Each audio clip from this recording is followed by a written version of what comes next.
Persijum La boleh. ilaha illallah wallahu akbar walillahil hamd. Bismillah. Kapan rencana pulang? Kapan pulang Jakarta? Besok. Daun jam pulang dulu.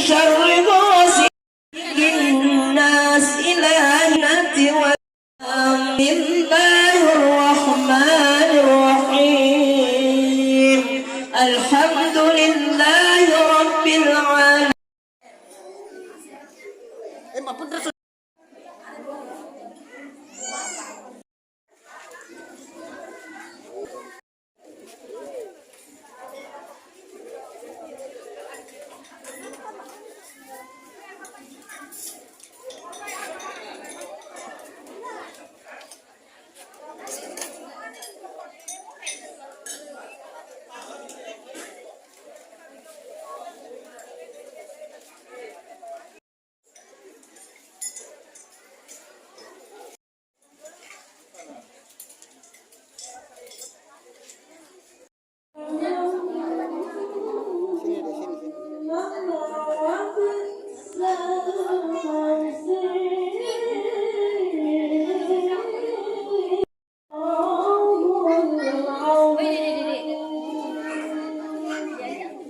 Assalamualaikum warahmatullahi wabarakatuh.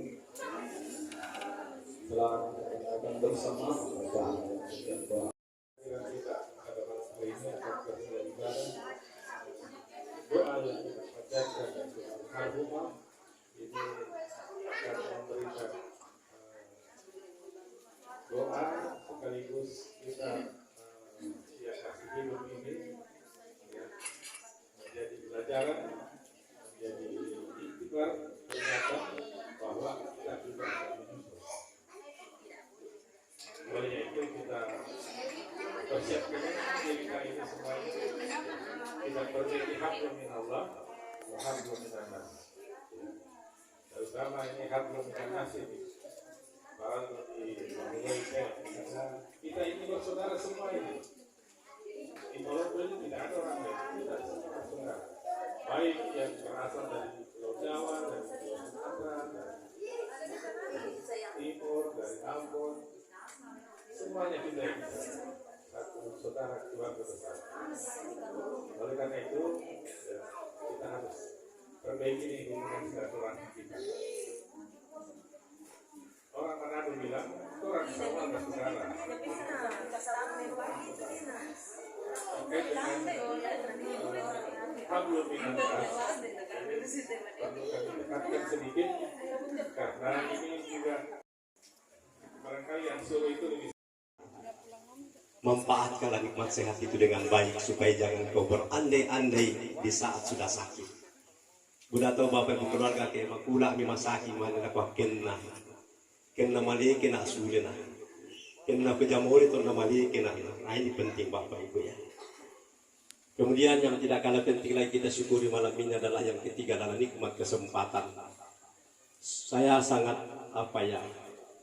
dalam hati saya sangat terharu kesempatan, lalu kesempatan ini kita manfaatkan dengan baik, lalu dibingkai dengan rasa kekeluargaan dan nikmat kebersamaan.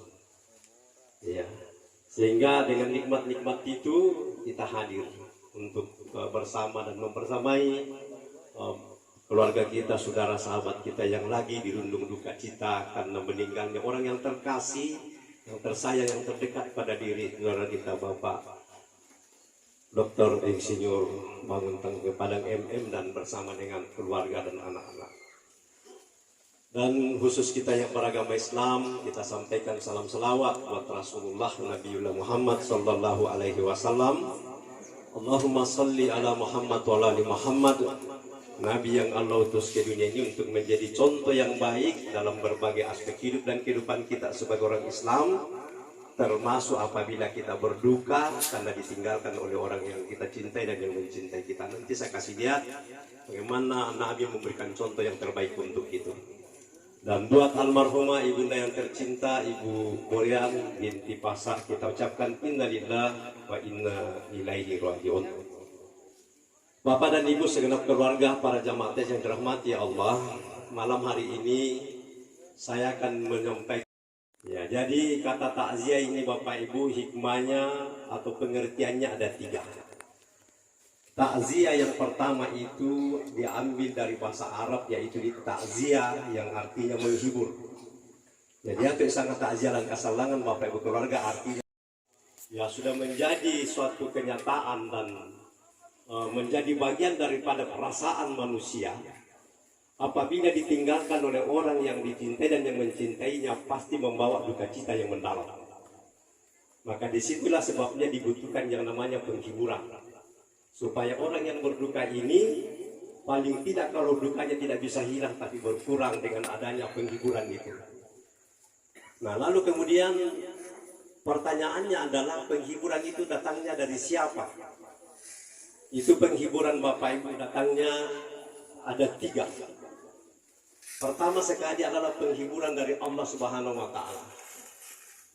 Tuhan, Bapak dan Ibu keluarga sudah tahu bahwa kalau kita ditinggalkan oleh orang yang kita cintai dan mencintai kita, pasti membuat kita jadi sedih, membuat kita jadi tidak nyaman perasaan, bahkan terkadang membawa rasa tangis yang berkepanjangan.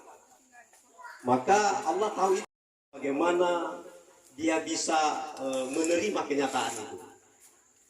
Nah, pertanyaannya lagi, apa penghiburan Tuhan kepada orang yang berduka? Itu ada 6. Di dalam Al-Quran Allah Subhanahu wa Ta'ala berfirman begini, wa basyiris sabirin, berikanlah berita gembira kepada orang yang sabar. Nah, ini mohon maaf, penting kita pahami dulu, dalam Islam itu sabar itu perintah.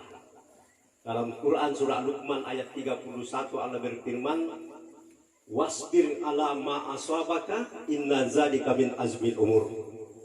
Bersabarlah kamu terhadap musibah yang menimpamu, karena yang demikian itu wajib hukumnya kepadamu. Nah, mohon maaf Bapak Ibu keluarga, khususnya keluarga kesalangan. Ya, tuh bersabar perintah dan hukumnya wajib. Misalnya wajib itu adalah perintah. Apabila dikerjakan mendapatkan kebaikan atau pahala, kalau ditinggalkan berdosa. Nah, itu wajib namanya. Nah, jadi perintah bersabar ini wajib. Pertanyaannya apa itu sabar? Sabar itu dalam bahasa Arab diambil dari kata as-sabru yang artinya tidak berkeluh kesah. Jadi kedeng keluarga tamak itu tamak motor, kena tahu nama motor, tahu kecelakaan. Kena tahu kecelakaan, tahu pada mati, kena tahu mati itu siapa? Nah, begitu Bapak Ibu. Nah, ini bagian daripada melupakan dari Allah dan kembali kepada Allah.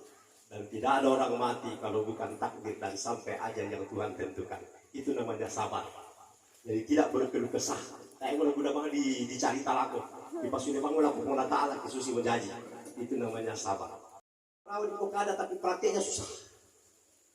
Ada orang meninggal anaknya, saya datang sampaikan ceramah takziah, apa saya bilang sabar ibu. Apa dia bilang, Kak, pintar bang kau bicara di situ. Bukan bilang lagi bu, bukan hanya kita yang meninggal anak tak. Nah, bilang Kak lagi, jangan kau banding-bandingkan saya dengan orang lain. Tadi dengan kalimat begitu. Ya. Di tempat lain ada seorang ibu yang meninggal suaminya. Lalu saya datang, dia menangis. Ustaz, kasihan sekali Ustaz, meninggal suamiku Ustaz. Saya bilang sabar ibu. Apa dia bilang sama saya? Tidak ada mereka bicara lain. Nah, itu dia ada bilang Ustaz tadi. Kan begitu. Artinya kalau dia sabar, semestinya jawabannya tidak begitu. Mestinya dia bilang terima kasih banyak Ustaz. Karena disuruh sabar Pak. Tidak harus kok bilang tidak ada mereka bicara lain. Itu juga dia bilang Ustaz tadi malam sabar. Pentingnya pemahaman. Habis sekalian. Nah, selanjutnya bahwa itulah sebabnya karena berat itu sabar. Sampai Tuhan tadi bilang begitu. Wa basyiris sabirin. Sampaikan berita gembira kepada orang yang sabar. Nah, siapa orang sabar itu? Allazina iza aswab, adalah orang yang apabila dia dikena atau ditimpa atau didatangi musibah, lalu dia bisa berkata dengan ikhlas, Inna lillahi wa inna ilaihi raji'un. Semua datang dari Allah dan semua kembali kepadanya. Pertanyaannya lagi, apa itu musibah? Musibah itu Bapak Ibu adalah segala sesuatu yang tidak kita inginkan datangnya pada diri kita. Jadi musibah adalah segala sesuatu yang kita tidak inginkan datang pada diri kita. Nah, karena kematian ini kita tidak inginkan datang pada diri kita, maka janjinya Allah kalau kita sanggup bersabar sebagai penghiburan langsung dari Allah. Inilah yang harus saya sampaikan kepada saudara saya dan keluarga kita, Pak Bangun Tangke Padang dan keluarga yang lain. Dan itu akan menjadi pelajaran buat kita semua. Allah Subhanahu wa Ta'ala selanjutnya ada duka cita, maka saya kata Allah akan ampuni dosa-dosanya. Jadi hari ini saudaraku dan dari kemarin itu menjadi sebuah janjinya Allah dalam Al-Quran. Allah tidak pernah ingkar janji. Yang sering ingkar janji itu janji-janji manusia, apalagi janji politik. Kata siapa yang berduka warahmah. Apa itu warahmah? Kasih sayang. Jadi Allah sayang. Ini mohon maaf namanya Bapak Wali Kota ini adalah rahmat. Rahmat itu artinya kasih sayang. Makanya sangat keliru kalau ada nanti Pak Rahmat tidak menyayangi orang lain. Tidak menyayangi sesamanya manusia. Kan begitu Pak. Warahmah kata Allah. Maka Allah katakan innallaha ma'as-sabirin. Sesungguhnya Allah itu sangat menyayangi. Intinya Allah jadi kalau kita ingin disayang Allah, maka jadilah orang yang sabar. Sabar satu di antaranya adalah menerima duka cita. Allah sayang orang begitu. Yang ketiga, wa ulaika humul muqtadun. Kata Allah bahwa siapa yang sanggup bersabar kita ketika musibah, maka saya memberikan petunjuk kepadanya untuk selamat dunia akhirat. Jadi Allah akan berikan nanti petunjuk-petunjuk ini kau lakukan ini sampai di sini kau selamat. Ya, itu yang ketiga. Yang keempat, a'zamu darajatan indallah. Bahwa orang-orang yang ya. Lebih jelas Pak. Kalau dulu orang-orang pejabat itu duduk di depan dewan orang Quranis Bapak katabe. Apalagi kalau orangnya pejabat-pejabat rendah hati. Ya. Tapi besok lusa kalau pensiun, apalagi waktu pejabat dia sombong, maka besok lusa kalau dia pensiun, duduk di depan dewan orang sambar tidak pernah misi. Apa dia bilang orang? Pakai pulpennya tidak laku tanda tangannya. Ya Bapak. Maka saya sering berpesan sama pejabat, selagi tanda tangan masih laku,